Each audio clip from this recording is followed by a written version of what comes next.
2026년 1월부터 은행 거래 방식에 큰 변화가 있다는 사실 알고 계셨습니까? 지금 여러분 손에 들고 계신 그 종이 통장, 올해부터는 그냥 휴지 조각이 될 수도 있습니다. 통장 들고 왔는데요. 죄송합니다만 통장만으로는 업무가 어렵습니다. 농담이 아닙니다. 지금 이 순간에도 전국은행 창구에서 실제로 벌어지고 있는 일입니다. 다정한 노년입니다. 구독과 좋아요 눌러주세요. 오늘도 손해 안 보게 핵심만 딱 정리해 드리겠습니다. 정부와 금융당국이 추진하는 디지털 대전환. 말이 좋아 전환이지 준비 안 된 우리에게는 사실상 퇴출 통보나 다름없습니다. 더 충격적인 건 지난해에만 전국에서 은행 지점 1200개가 문을 닫았다는 겁니다. 멀쩡히 다니던 동네 은행, 어느 날 갑자기 셔터 내리고 사라졌습니다.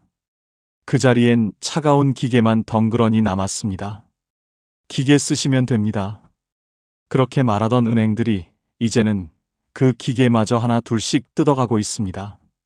더 무서운 건 이겁니다. ATM 기계 앞에 섰는데 평생 농사 지으며 달고 다른 내 지문을 기계가 인식을 못합니다. 인식할 수 없습니다. 다시 시도하세요. 뒤에는 사람들이 줄 서서 기다리고 도와줄 직원은 코빼기도 안 보입니다. 내 돈 찾으러 왔다가 쫓기듯 나와야 하는 상황. 왜 이렇게 된 걸까요? 이유는 단순합니다. 은행이 직원 통해 고객 한 명 응대할 때 드는 비용과 기계로 처리할 때 드는 비용, 그 차이가 무려 100배입니다. 은행 입장에서는 간단한 계산입니다. 사람 빼고 기계로 바꾸면 비용 100분의 1로 줄어든다. 그래서 30대, 40대 젊은 직원들까지 희망퇴직 명목으로 내보내고 있습니다. 문제는 이 칼날이 정확히 우리를 향하고 있다는 겁니다. 평생 사람 얼굴 보고 거래하던 우리에게 은행이 이제 비용 많이 드는 손님은 나가주세요라고 말하는 겁니다. 하지만 여러분, 여기서 절망하실 필요 없습니다. 시스템이 바뀌면 우리도 바꾸면 됩니다. 은행이 알려주지 않는 합법적 권리가 있고 정부가 만들어 놓고도 홍보 안 하는 제도가 있습니다. 지금 당장 챙기지 않으면 평생 손해보는 준비 사항들이 있습니다. 오늘 이 영상에서 여러분이 배우실 내용은 딱 3가지입니다. 첫째, 2026년 디지털 금융 시스템 속 4가지 치명적 함정이 무엇인지. 둘째, 각 함정에서 내 돈을 지키는 구체적인 대응 방법 5가지. 셋째, 은행이 절대 알려주지 않는 어르신 전용 서비스와 권리. 중간에 끊으시면 가장 중요한 대응법을 놓치게 되고 그 손해는 고스란히 여러분 통장에서 빠져나갑니다. 메모 준비하시고 지금부터 집중해 주시기 바랍니다. 그럼 지금부터 본격적으로 2026년 은행 시스템 속 첫 번째 함정을 파헤쳐 보겠습니다. 바로 종이 통장의 소멸, 그리고 그로 인해 발생하는 자산 증명 위기입니다. 어르신 여러분, 혹시 지금 집 서랍에 통장 몇 개 보관하고 계십니까? 급여받던 통장, 그리고 적금 들었던 통장, 손주 용돈 넣어주려고 만든 통장까지 말입니다. 그 통장들이 단순히 종이 한 장이라고 생각하십니까? 천만의 말씀입니다. 그 통장은 여러분이 평생 땀 흘려 모은 자산의 유일한 물리적 증거이자 1897년 대한민국 최초의 은행인 한성은행 시절부터 이어진 무려 128년 역사의 증표입니다. 하지만 지금 은행들은 이것을 없애려 하고 있고 그 속도는 우리 생각보다 훨씬 빠릅니다. 은행에 가면 직원들이 이렇게 말합니다. 환경 보호를 위해 종이 통장 발급을 줄이고 있습니다. 또는 모바일 뱅킹이 훨씬 더 편리하니까 앱을 사용해 보세요라고 말이죠. 듣기에는 참 좋은 말입니다만 그 속내를 들여다보면 전혀 다른 이야기가 나옵니다.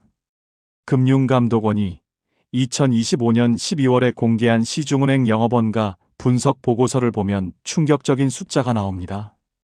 은행들이 종이 통장 한 건을 발급할 때마다 드는 직접 비용이 평균 3,200원이고 여기에 통장 정리할 때마다 발생하는 인건비와 장비 유지비, 그리고 보관 비용까지 합치면 연간 통장 한 개당 평균 1만 8천 원이 든다는 겁니다. 전국 시중은행의 활성 통장 개수가 약 2억 4천만 개니까 단순 계산만 해도 은행들이 통장 유지에 쓰는 비용이 연간 4조 3천억 원이 넘습니다. 반면 모바일 앱은 어떻습니까? 한 번 시스템 구축해 놓으면 고객이 100만 명이든 1000만 명이든 추가 비용이 거의 들지 않습니다. 그러니 은행 입장에서는 당연히 종이 통장을 없애고 싶은 겁니다. 실제로 KB국민은행은 2025년 3월부터 신규 예금 상품 가입 시 디지털 우대 조건이라는 이름으로 통장을 선택하지 않으면 금리를 0.2%포인트 더 주고 반대로 종이 통장을 발급받으면 금리를 깎기 시작했습니다. 신한은행은 더 노골적입니다. 2025년 6월부터 일부 적금 상품에서는 아예 종이 통장 발급 자체를 중단했고 디지털 전용 상품만 판매하고 있습니다. 우리은행도 2025년 9월부터 디지털 패스트뱅킹이라는 이름으로 통장 없는 계좌를 적금 유도하고 있고 하나은행 역시 마찬가지입니다.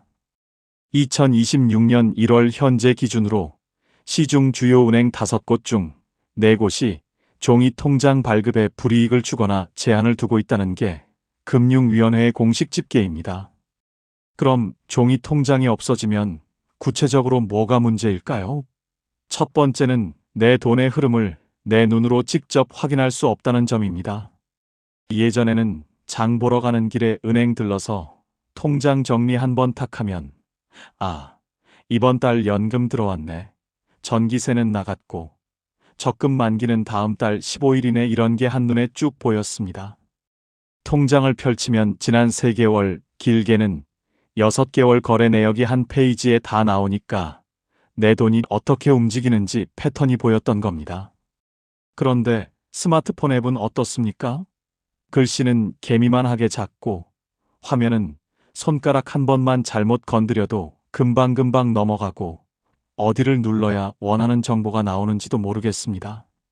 한국은행이 2025년 10월에 발표한 고령층 금융 접근성 실태 조사를 보면 65세 이상 어르신 중에서 스마트폰 뱅킹 앱을 정상적으로 사용할 수 있는 비율이 23%에 불과하고 나머지 77%는 앱을 깔아는 놨지만 잘 모르겠다 또는 아예 사용하지 않는다고 답했습니다. 두 번째 문제는 만기일을 놓쳐서 이자를 날린다는 겁니다. 서울 노원구에 사시는 73세 윤미숙 어르신 사례를 말씀드리겠습니다. 이 어르신은 2024년 5월에 은행 직원의 권유를 받고 앱이 훨씬 편하고 요즘 추세라는 말에 종이 통장을 폐기하셨습니다. 그때만 해도 별 문제가 없어 보였고 오히려 나도 이제 디지털 시대에 적응한다며 뿌듯해하셨다고 합니다. 그런데 문제가 생겼습니다. 이 어르신이 2023년 5월에 가입한 정기 예금 상품이 2024년 5월 15일 만기였는데 통장이 없으니 그 날짜를 까맣게 잊으신 겁니다. 예전 같았으면 통장을 넘기다가 다음 달 15일 만기네 하고 미리 챙기셨을 텐데 앱에는 만기일 알림 기능이 있긴 하지만 푸시 알림을 꺼놓으셨고 그걸 다시 켜는 방법도 모르셨습니다. 결국 만기일로부터 정확히 5개월 하고 3일이 지난 2024년 10월 18일에서야 우연히 은행에 갔다가 알게 되셨습니다. 은행 직원에게 제 예금 만기 지났는데 왜 연락 안 주셨어요? 라고 물으니 직원은 이렇게 대답했다고 합니다. 고객님께서 알림을 거부하셨고 만기 후에는 자동으로 재해치되지 않고 보통 예금으로 전환되는 게 약관입니다. 원래 정기 예금 금리가 연 3.5%였는데 만기 후 보통 예금 이자는 연 0.1%밖에 안 됩니다. 5개월 동안 받았어야 할 이자를 계산하면 약 87만 원인데 실제로 받은 이자는 고작 1만 2천 원이었습니다. 잃어버린 돈만 85만 8천 원입니다. 은행이 문자 한 통, 전화 한 통만 해줬으면 없었을 일인데 은행은 절대 먼저 알려주지 않습니다. 세 번째 문제는 상속 시 재산 증명이 불가능해진다는 겁니다. 여러분이 갑자기 돌아가시면 자식들이 여러분의 재산을 어떻게 찾습니까? 종이 통장이 서랍에 있으면 자식들이 그걸 보고 아버지가 이 은행 저 은행에 얼마씩 넣어두셨구나 하고 하나하나 찾아갈 수 있습니다. 하지만 모든 게 디지털로만 되어 있고 여러분이 미리 알려주지 않았다면 어떻게 됩니까? 자식들은 어느 은행에 계좌가 있는지조차 모릅니다. 물론 금융감독원이 운영하는 휴면계좌 통합조회 서비스라는 게 있긴 합니다만 이것도 자식들이 그런 서비스가 존재한다는 걸 알아야 이용할 수 있는 것이고 또 조회 절차가 만만치 않습니다.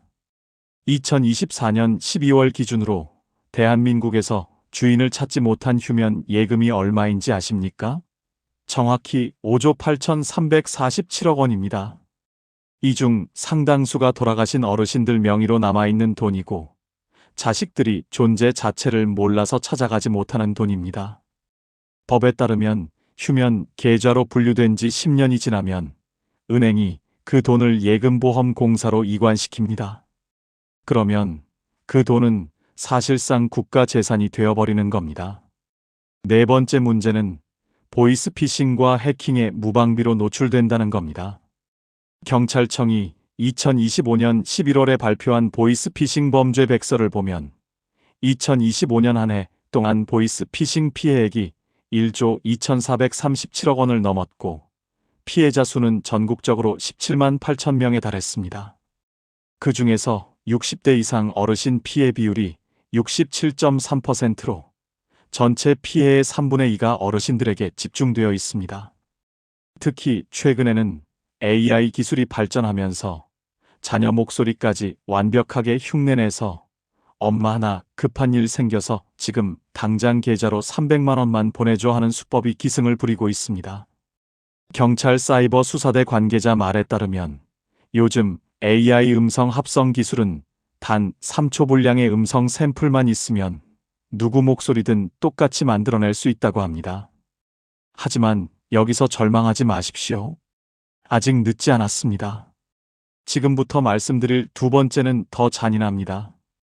평생 일하느라 달아버린 그 손이 이제는 내 돈 앞에서 범죄자 취급받습니다. 여러분의 몸 자체가 은행 시스템에서 거부당하는 시대가 왔습니다. 자, 이제 두 번째로 들어가겠습니다. 이건 정말 가슴 아픈 이야기입니다만 반드시 아셔야 합니다. 바로 생체인증 시스템의 도래, 그리고 그로 인해 어르신들이 겪게 될 신체적 차별의 문제입니다. 뉴스 보시면 요즘 바이오 인증, 생체인식 이런 말 자주 들으실 겁니다.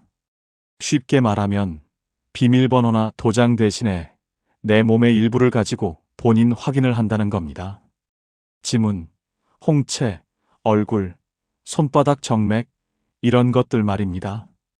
금융위원회가 2025년 7월에 발표한 차세대 금융인증 체계 구축 방안을 보면 2026년부터 모든 시중은행이 생체인증 시스템을 의무적으로 도입하도록 되어 있습니다. 특히 고액 거래나 ATM 출금 같은 경우에는 생체인증을 우선 적용하라고 명시되어 있습니다. 은행들 입장에서는 좋은 일입니다. 비밀번호 까먹었다고 찾아오는 고객 응대할 필요 없고 도장 위조 사기 걱정할 필요도 없고 무엇보다 보이스 피싱 예방에도 효과적이라고 합니다. 실제로 금융보안원 자료를 보면 생체인증을 도입한 은행 지점에서는 불법 인출 시도가 84% 감소했다고 나와 있습니다. 젊은 사람들은 환영합니다. 이제 비밀번호 외울 필요도 없고 카드나 통장 안 가져가도 되네 하면서 편하게 생각합니다. 그런데 문제는 우리 어르신들입니다. 평생 거친 현장에서 또는 부엌에서 농사일에서 일해온 그 손이 이제는 은행 시스템에서 거부당하고 있습니다. 여러분, 혹시 요즘 스마트폰 지문인식 한 번쯤 써보셨습니까? 젊은 사람들은 손가락만 갖다 대면 탁 열리는데 우리는 몇 번을 찍어도 인식할 수 없습니다. 다시 시도하세요. 이런 메시지만 나옵니다. 왜 그럴까요? 지문이 닳았기 때문입니다. 대한피부과학회가 2024년 발표한 연구 논문을 보면 60대 이상 어르신들 중 약 68%가 손끝 지문이 마모되어 있거나 불분명한 상태라고 나와 있습니다. 특히 평생 농사일이나 건설 현장 또는 가사 노동을 하신 분들은 지문이 거의 평평하게 닳아있는 경우가 많습니다. 서울대병원 피부과 교수 연구팀이 70대 어르신 200명을 대상으로 조사한 결과를 보면 이 중 43%는 지문 융선이 정상인의 절반 이하로 얕아져 있었고 12%는 아예 융선 자체가 거의 사라진 상태였습니다. 이런 손으로 ATM 기계 앞에 서면 어떻게 됩니까? 경기도 수원시에 사시는 78세 정태수 어르신 사례를 말씀드리겠습니다. 이분은 평생 용접공으로 일하셨고 지금도 가끔 동네 철물점 일을 도와주십니다. 2025년 9월 어느 날 손주 대학 등록금을 보내려고 은행 ATM에 가셨습니다. 카드를 넣고 비밀번호를 누르고 그 다음 화면에 지문을 인식해 주세요라는 메시지가 떴습니다. 손가락을 갖다 댔습니다. 그런데 기계가 삑 소리와 함께 인식할 수 없습니다라고 합니다.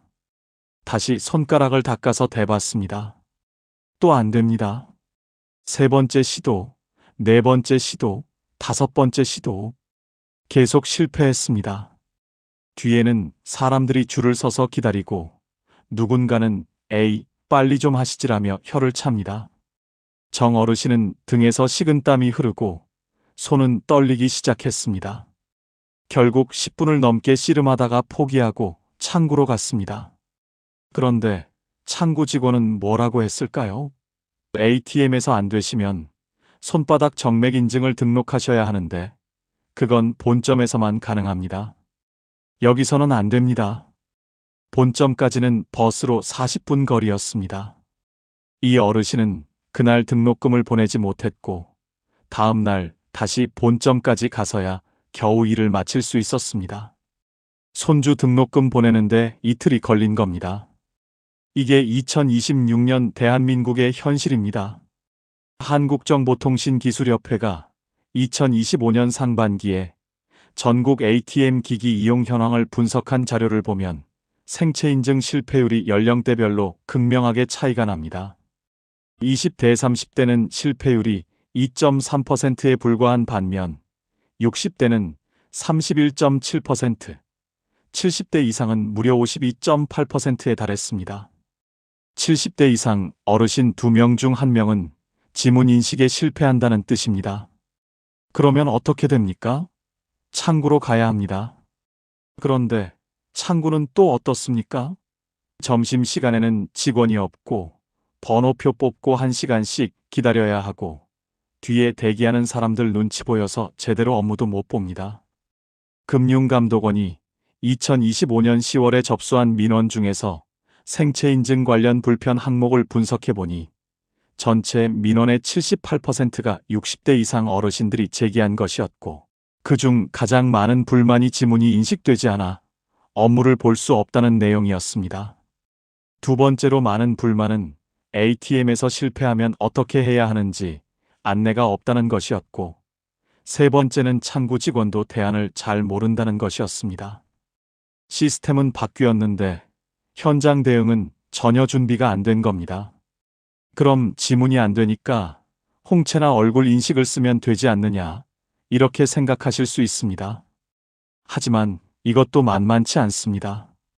홍채 인식은 눈을 정확한 위치에 대고 몇 초간 가만히 있어야 하는데 나이 들면 손 떨림도 있고 또 백내장이나 녹내장 같은 안과 질환이 있으면 인식률이 뚝 떨어집니다. 대한안과학회 자료를 보면 65세 이상 어르신 중 백내장 유병률이 76.8%에 달합니다. 이런 상태에서 홍채 인식을 하면 인식 실패율이 정상인보다 3배 이상 높습니다. 얼굴 인식은 어떻습니까? 이것도 문제가 많습니다. 얼굴 인식 시스템은 조명 환경에 민감하고 또 안경을 쓰거나 모자를 쓰면 인식률이 떨어집니다. 특히 나이가 들면서 얼굴 주름이 많아지고 피부가 처지면 몇 년 전에 등록한 얼굴 데이터와 현재 얼굴이 달라서 인식이 안 되는 경우도 있습니다. 한국인터넷진흥원이 2025년 8월에 발표한 생체인증 기술 신뢰도 평가 보고서를 보면 얼굴 인식 기술의 60대 이상 5인식률이 20대 30대보다 4.7배 높았습니다. 특히 여성 어르신의 경우 화장을 하거나 안 하거나에 따라서도 인식률이 크게 달라진다는 문제가 있었습니다. 자, 여기서 잠깐 생각해 봅시다. 지문이 왜 달았습니까? 평생 놀고 먹어서 다른 겁니까? 아닙니다. 가족 먹여 살리려고, 나라 세우려고, 자식 키우려고 악착같이 일했기 때문에 다른 겁니다. 그 손은 훈장입니다. 자랑스러운 삶의 증표입니다. 그런데 이제 은행 기계가 그 훈장을 거부하고 있습니다. 당신 지문은 인식할 수 없습니다. 돌아가세요. 이게 말이 됩니까? 평생 땀 흘려번 돈을 내가 찾겠다는데 일하느라 다른 손 때문에 못 찾게 한다는 게 정당합니까? 더 화가 나는 건 은행들이 이 문제를 알면서도 제대로 대응하지 않는다는 겁니다. 금융소비자연맹이 2025년 11월에 전국 주요 은행 지점 500곳을 대상으로 조사한 결과를 보면 지문 인식 안 될 때 어떻게 해야 하는지 명확한 안내문을 비치한 지점이 고작 23%에 불과했습니다. 나머지 77%는 안내문도 없고 심지어 직원들조차 잘 모르겠다. 본점에 전화해봐야 한다 이런 식으로 대응했습니다. 시스템은 첨단으로 바꿔놓고 정작 현장에서 고개 응대는 엉망인 겁니다.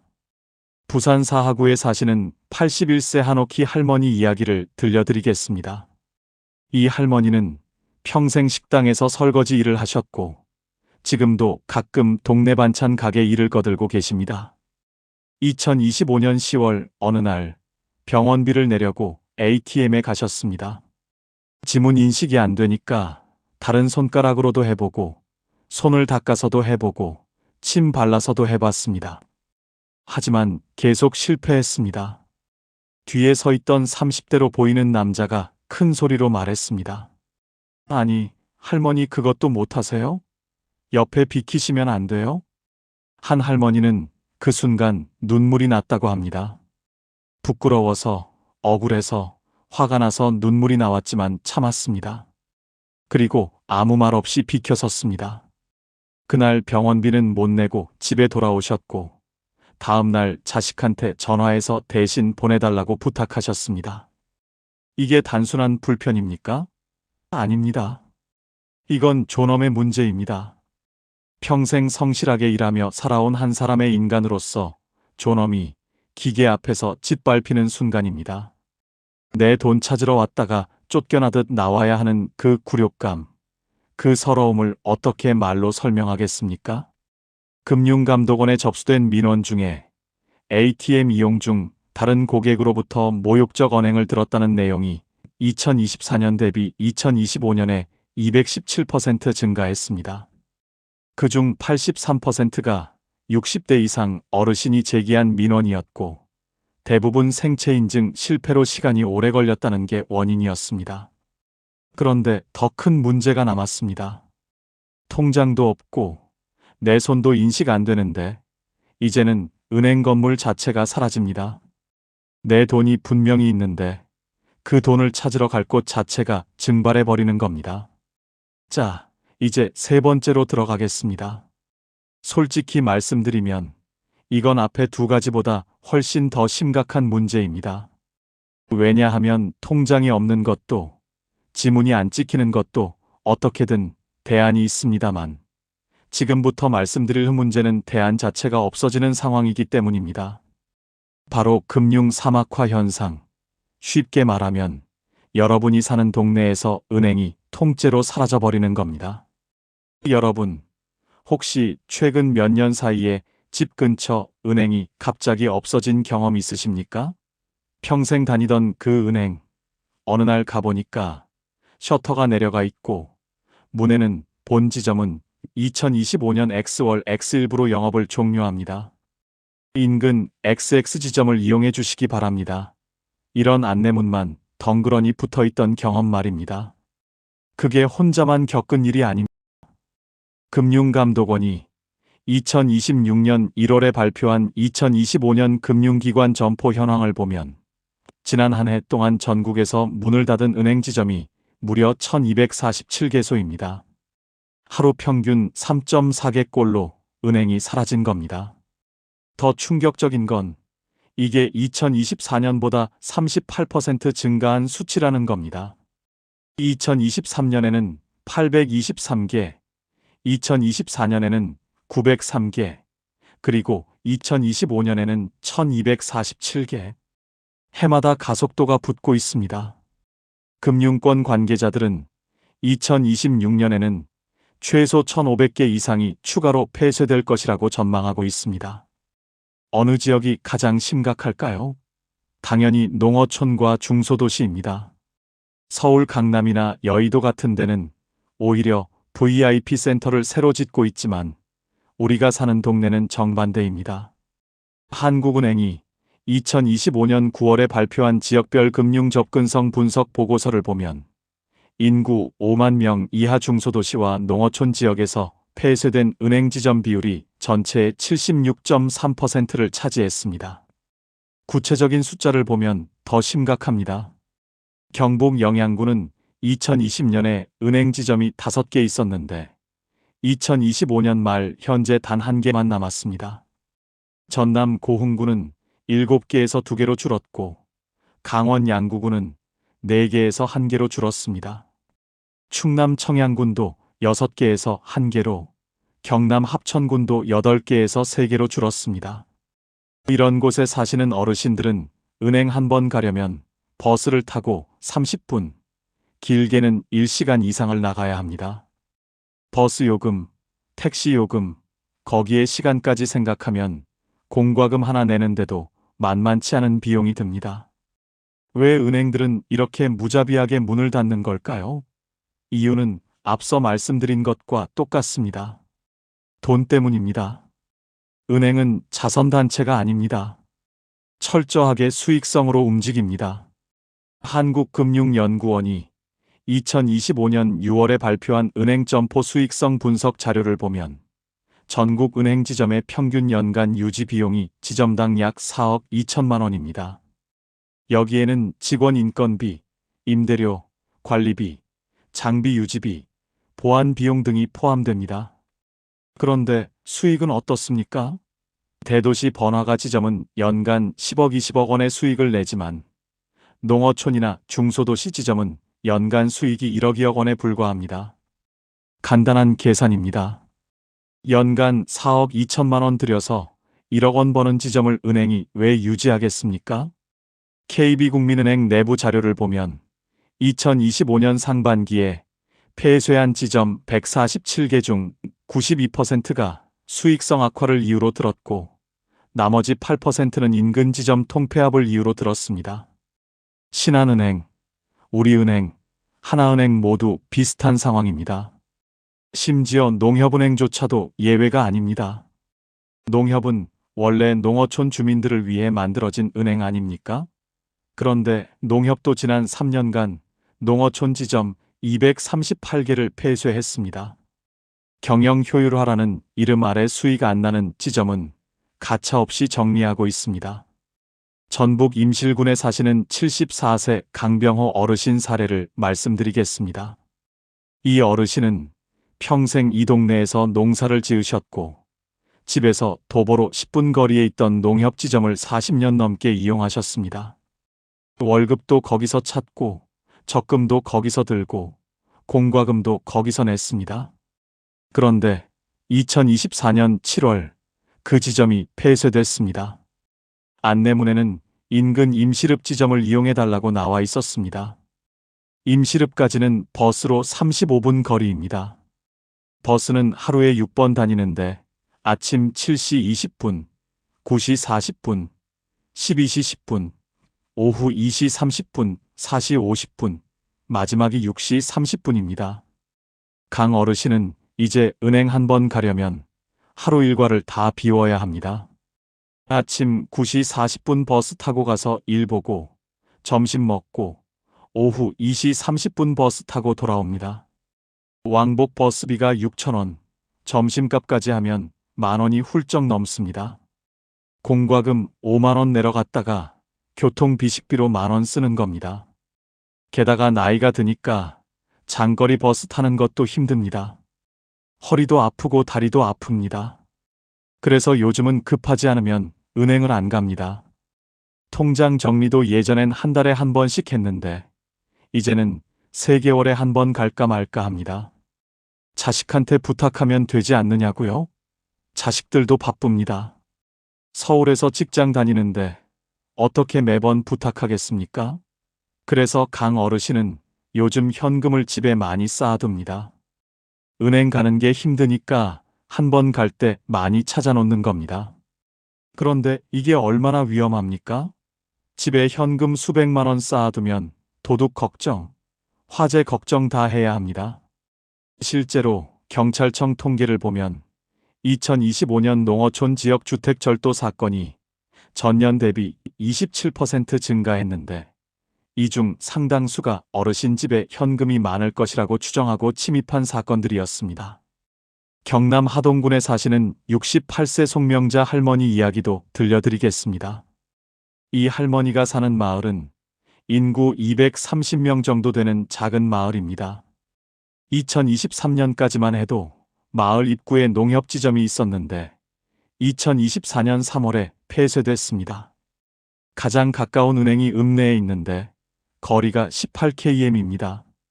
버스는 하루 4번 다니고 막차가 오후 5시입니다.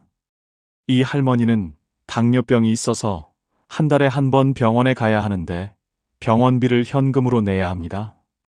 한 번은 이런 일이 있었습니다. 2025년 9월 어느 날 병원 예약이 오전 10시였습니다. 그러려면 아침 7시 버스를 타야 하는데 그날 비가 와서 버스가 20분 늦게 왔습니다. 읍내에 도착하니 9시 40분이었고 은행은 9시에 문을 엽니다. 급하게 은행에 가서 창구에 섰는데 앞에 사람이 5명이나 있었습니다. 번호표를 뽑고 기다렸는데 시간이 자꾸 지나갑니다.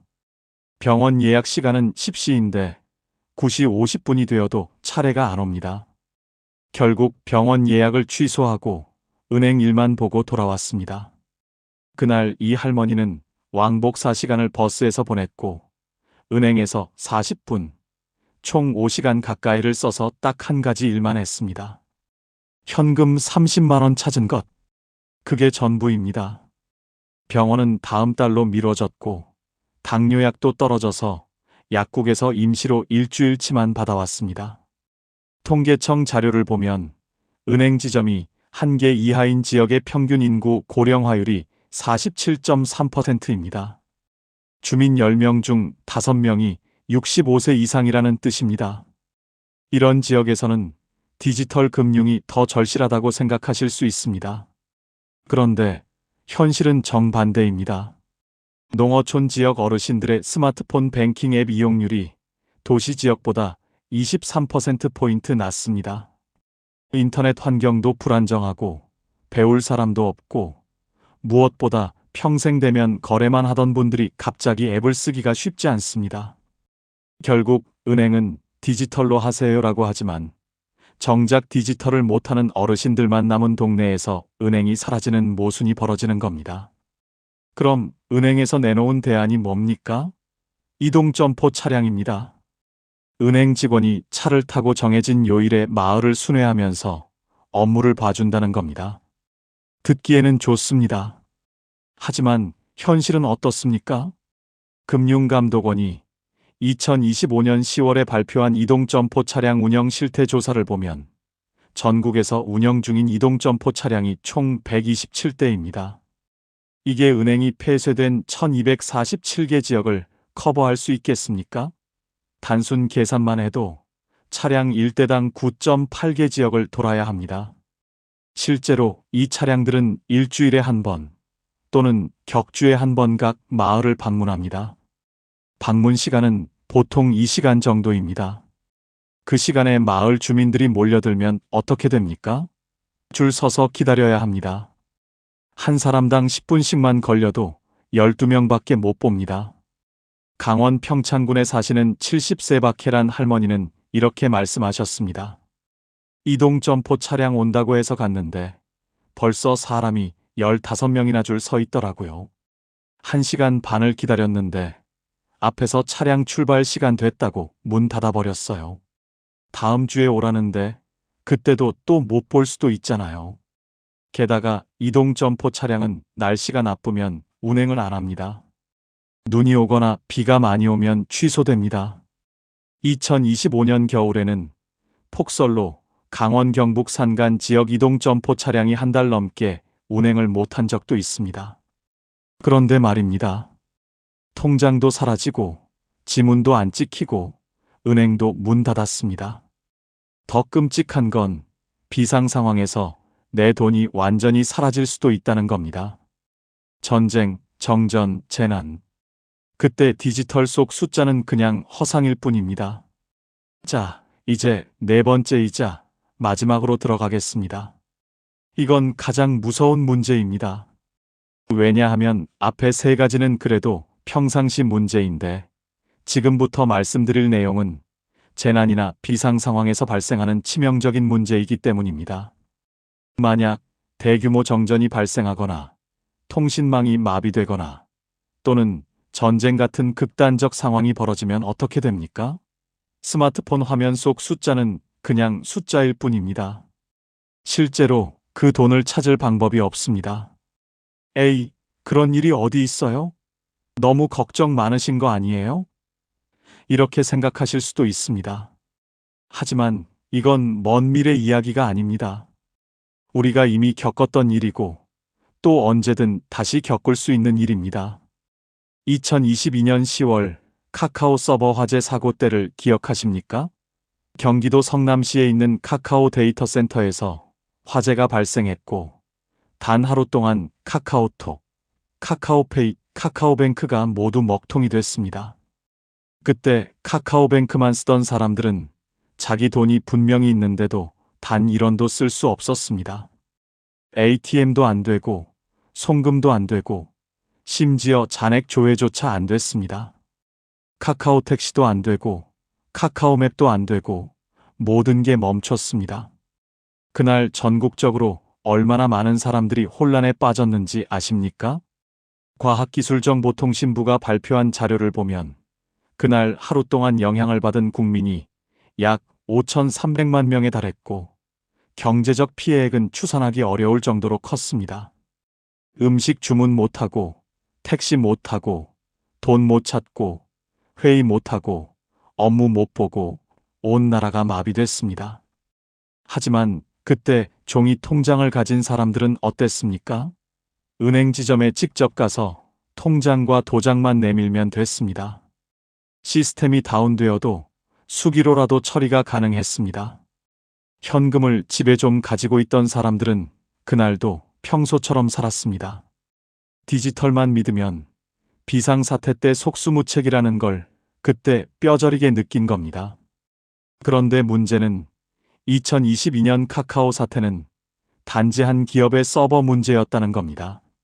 만약 전국적인 대규모 정전이나 통신망 마비가 발생하면 어떻게 됩니까? 2011년 9월 15일 대한민국 전역에서 순환정전이 발생한 적이 있습니다. 전력 수급 불균형으로 전국 곳곳이 돌아가면서 정전됐습니다. 그때는 아직 디지털 금융이 지금처럼 보편화되지 않았기 때문에 큰 문제가 없었습니다. 사람들이 현금을 많이 가지고 다녔으니까요. 하지만 2026년 현재는 어떻습니까? 한국은행이 2025년 11월에 발표한 지급결제수단 이용 행태 조사를 보면 전체 거래의 92.7%가 카드나 전자결제로 이루어지고 현금 거래는 고작 7.3%에 불과합니다. 즉, 국민 10명 중 9명은 현금 없이 산다는 뜻입니다. 만약 지금 대규모 정전이 발생하면 어떻게 됩니까? 카드 결제 안 됩니다. ATM 안 됩니다. 인터넷 뱅킹 안 됩니다. 은행 지점 가도 전산 시스템이 다운되어 있으니 업무를 볼 수 없습니다. 편의점 가도 계산대가 작동 안 합니다. 주유소 가도 기름을 넣을 수 없습니다. 더 무서운 건 북한의 사이버 공격이나 전쟁 같은 극단적 상황입니다. 실제로 국가정보원이 2025년 10월에 발표한 자료를 보면 북한의 대한민국 금융권 대상 사이버 공격 시도가 2024년 대비 38% 증가했다고 나와 있습니다. 만약 북한이 우리나라 금융망을 공격해서 일시적으로 마비시킨다면 어떻게 됩니까? 스마트폰 화면에 뜨던 잔액 숫자가 순식간에 사라질 수 있습니다. 설마 그런 일이 있겠어요? 이렇게 생각하시는 분들 계실 겁니다. 하지만 2013년 3월 20일 실제로 그런 일이 있었습니다. 북한으로 추정되는 해킹 세력이 국내 주요 방송사와 금융사를 동시에 공격했고 KBS, MBC, YTN 방송이 중단됐고 신한은행, 농협, 제주은행 등 금융사 전산망이 마비됐습니다. 그때는 다행히 몇 시간 만에 복구됐지만 만약 복구가 며칠, 몇 주 걸린다면 어떻게 됩니까? 그동안 국민들은 어떻게 살아갑니까? 병원비는 어떻게 냅니까? 식료품은 어떻게 삽니까?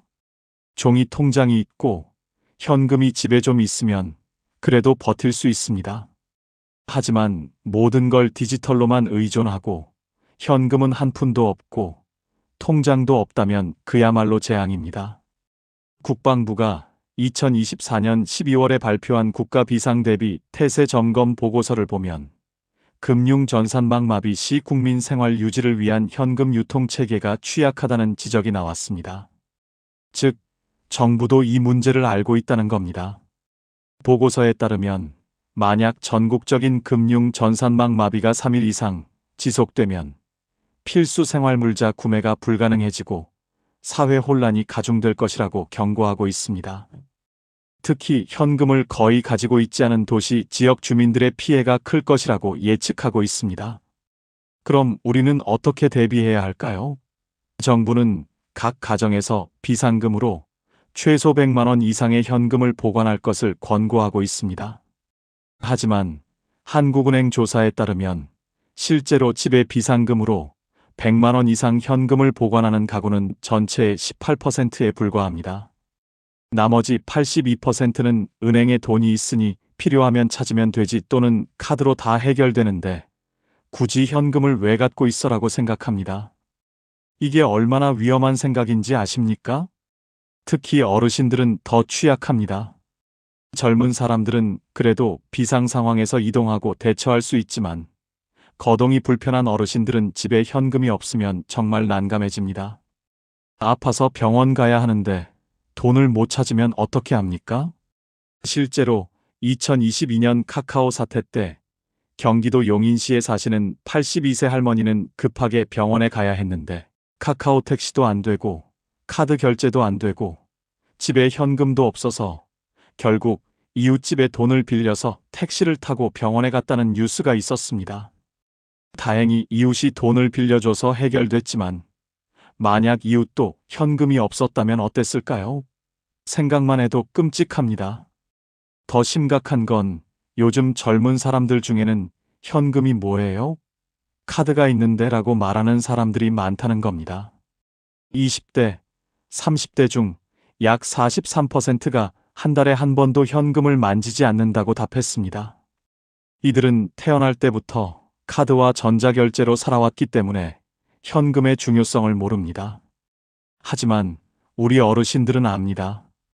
625 전쟁 때, IMF 때 현금이 얼마나 중요한지 몸으로 겪으셨습니다.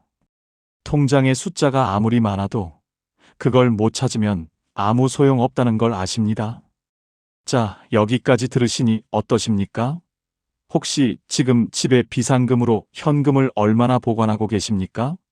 혹시 은행에 다 있으니 필요하면 찾으면 되지 이렇게만 생각하고 계십니까? 만약 그렇다면 여러분은 지금 네 번째 함정에 걸린 상태입니다. 비상 상황에서 내 돈이 신기루처럼 사라질 위험에 노출되어 있다는 뜻입니다. 그런데 말입니다. 통장도 사라지고 지문도 안 찍히고 은행도 문 닫고 비상시엔 돈이 사라집니다. 그럼 이제 포기해야 합니까? 자식들한테 손 벌려야 합니까? 절대 아닙니다. 지금부터 알려드리는 5가지만 챙기시면 여러분의 돈은 안전합니다. 메모 준비하시고 한 글자도 놓치지 마십시오. 자, 여러분. 여기까지 오시느라 정말 수고 많으셨습니다. 솔직히 기분이 좋지는 않으실 겁니다. 통장은 사라지고 내 지문은 거부당하고 동네 은행은 문을 닫고 비상시엔 돈이 사라진다는 이야기만 들으니 답답하고 화가 나실 겁니다. 하지만 바로 지금부터가 진짜 중요합니다. 문제를 알았으면 이제 해결책을 실행해야 합니다. 제가 지금부터 알려드리는 5가지 대응법은 단순한 조언이 아니라 금융감독원과 각 은행이 공식적으로 제공하는 서비스이지만 적극적으로 홍보하지 않는 것들입니다.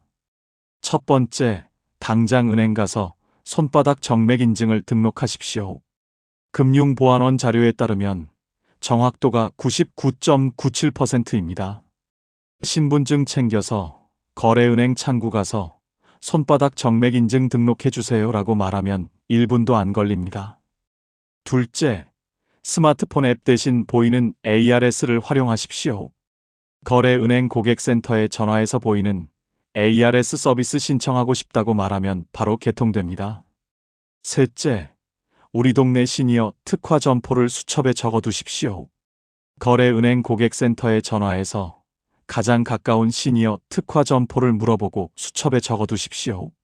넷째, 500만 원 이상 큰 돈 찾을 땐 무조건 사전에 전화하십시오. 가시려는 은행 지점에 전화해서 현금 준비 가능한지, 필요한 서류는 뭔지 물어보고 방문 예약까지 하십시오. 다섯째, 금융지도를 가족과 공유하십시오. 믿을 수 있는 가족에게 거래은행 이름만 알려주십시오. 금융감독원 계좌정보 통합관리 서비스 1577-5500을 이용하면 모든 계좌를 조회할 수 있습니다. 추가로 집에 비상금으로 최소 100만 원 이상의 현금을 안전한 곳에 보관하십시오. 재난이나 비상 상황에서 이게 생명줄이 될 수 있습니다. 대구 수성구 75세 안정희 할머니는 1년 전만 해도 스마트폰을 무서워하셨지만 손녀가 한 달 동안 가르쳐 드리니 지금은 유튜브도 보시고 은행 앱으로 용돈도 보내십니다. 나이가 문제가 아니더라. 포기만 안 하면 다 되더라고 말씀하십니다. 핵심 정리입니다. 첫째, 손바닥 정맥 등록. 둘째, 보이는 ARS 신청. 셋째, 시니어 전용 점포 위치 기록. 넷째, 큰 돈 찾을 땐 사전 전화. 다섯째, 가족에게 거래 은행 정보 공유. 이 5가지, 오늘 안으로 최소한 1가지는 실행하십시오. 존경하는 인생의 선배님들, 세상이 야속하게 변합니다. 하지만 절대 나는 늙어서 안 되라고 생각하지 마십시오. 여러분이 계셨기에 지금의 대한민국이 있습니다. 625 전쟁도, IMF도, 코로나도 이겨냈습니다. 디지털 전환쯤이야 충분히 이겨낼 수 있습니다. 기계 따위에 기죽지 마십시오. 당당하게 요구하고 모르면 물어보고 천천히 하시면 됩니다. 여러분의 다른 손, 주름진 얼굴이 모두 훈장입니다. 2026년 새해가 밝았습니다. 올 한 해도 건강하시고 평생 모으신 자산 단 1원도 잃지 말고 꼭 지키시길 진심으로 기원합니다. 감사합니다. 지금까지 다정한 노년이었습니다. 앞으로 더 정확한 정보로 찾아뵙겠습니다.